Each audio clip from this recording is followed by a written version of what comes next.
Restaurálni lehet mindenhogyan, tehát egy autót fog az ember, kilakatolja, lefényezi, csillogni fog, mint a kacsasegge. Lehet rá új alkatrészeket tenni, és akkor az ember rájön, hogy semmi nem illeszkedik, nem olyan, ahogy kéne, az a fényezés mégse lett olyan, jaj a lakatos munka, jaj a minden, és minden utólag derül ki. Aztán ezt így nézegetheti az ember, előverti a nagyítót, és olyan leszakad a pofája. Ez az 1972-es 3.0 CSI, ugye a D-jetes injektoros M30-as motorral, 200 lóerős, hátsó kerék sper, és hát valami fantasztikusan szép állapotban van. És akkor így lehet nézegetni a részleteket, a kis gumicsíkokat, ahol illeszkednek a króm a másik gumihoz, a matt feketéjét, és akkor az ember megy tovább a karosszériára, nézi az illesztéseket, az összes hézagot, hogy ezeket összehozni. Valószínűleg gyárilag nem volt ilyen ez az autó újkorában. Induljunk el az elejétől. Ugye itt van a cápa orr. A cápának vannak kopoltyúi, azért nagyon szép, de nem csak egy sima betét, hanem itt van benne egy ilyen kis törés. Miért? Csak, hogy legyen, mert szép. Itt vannak ezek a annak idején felárás rendelhető méregdrága Alpina felnit. Rajtuk a korhű Michelin XAX gumikkal. De jövünk hátra, elérünk ide, és ha megnézzük, ezt. Hol a kilincs? Itt a kilincs. A kulcsjuk fölött kell keresni, ahol kicsit vastagabb a díszléc, az a kilincs.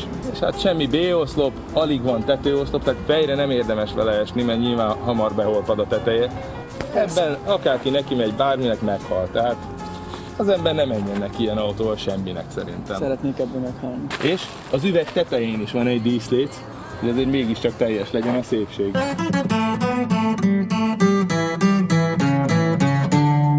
Egy részletre szeretném fölhívni a figyelmet, ami a mai BMW-kről lemarad, és szerintem emiatt csúnyák, hogy itt van ugye a Hofmeister Knick, vagy hogy hívják? A hokiütő. A hokiütő.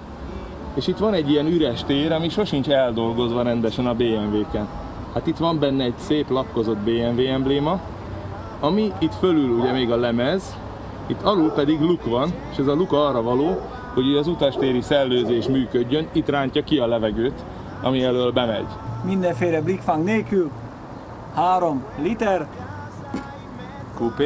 coupé, sport, és ugye nem einspritzung, hanem injection, ez csak a D-jetes 3 literesekre volt jellemző. Az autónak ugye megvan a kádformája, és a kádformához hozzáilleszkedik ez a lámpa, ahogy ilyen íves, gyönyörű. De nem csak a lámpa. Van, és mivel a lámpa már ilyen, ezért a lökhárító, amit vastagon kezdődik, az itt ugyanazzal az ívvel, mint a lámpa, hozzásimul szépen, itt szép egyenletesen követi a vonalát, és itt már keskenyed.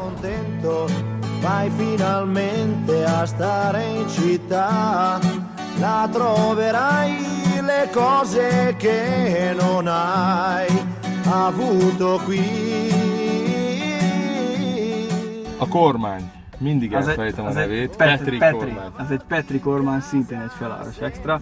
És ugye a korabeli BMW belső, amivel abszolút semmi baj nincs.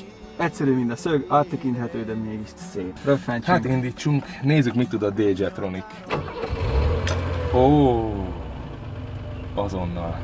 És jól látom, hogy 6000 fölött kezdődik a piros mező. És jól látom, hogy nem fogunk. Ilyen kalapácslak jellegű a kormány közepe.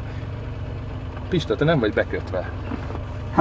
Mivel kössem be magam, ami nincs öv? Ugyanis nem volt még szériatartozék az öv. Nekem sincs. Sehol nincs övünk, neked sincs öved. Fémes, német, 6 hengeres hang. A motor az ugyanez az M30-as motor, amit még nagyon-nagyon sokáig, késő évekig használtak. Ez egy lényegében egy betonbiztos konstrukció. Ugye, semmi hidrotőke vagy ilyesmi. Megvan a hangja, megvan a szaga, megvan az ereje.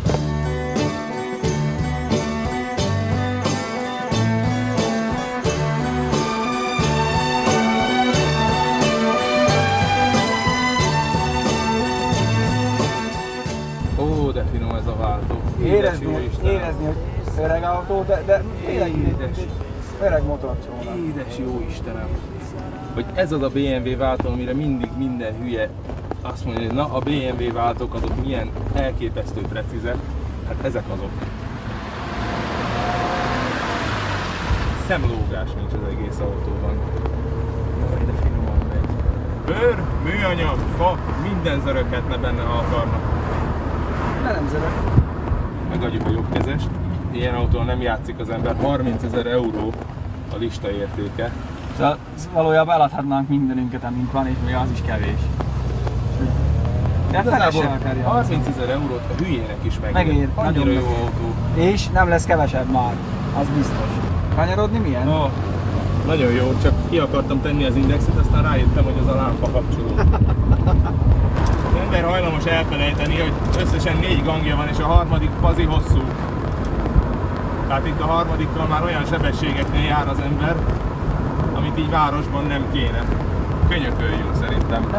Nem barátom. Azért mi vagyunk most a királyok szerintem. Nagyon mocsra a szemben.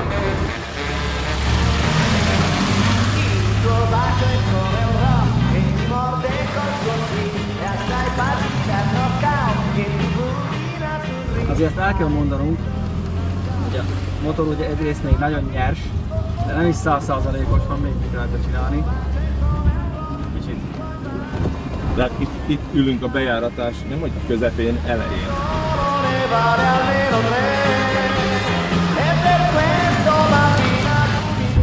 A fékünk az nagyon jó. A fékünk az nagyon jó. A 4 tárcsaféket azért az ott. Jó a fékünk, jó!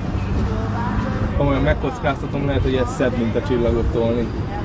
Azt ilyet nem mondj, mert a mercisek megköveznek. Hát akkor meg fogom kövezni, és mindenki tudja, hogy mercis vagyok, de az ember néha ismeri el azt, hogyha valami jobb az övénél. Ez valami zseniálisan szép.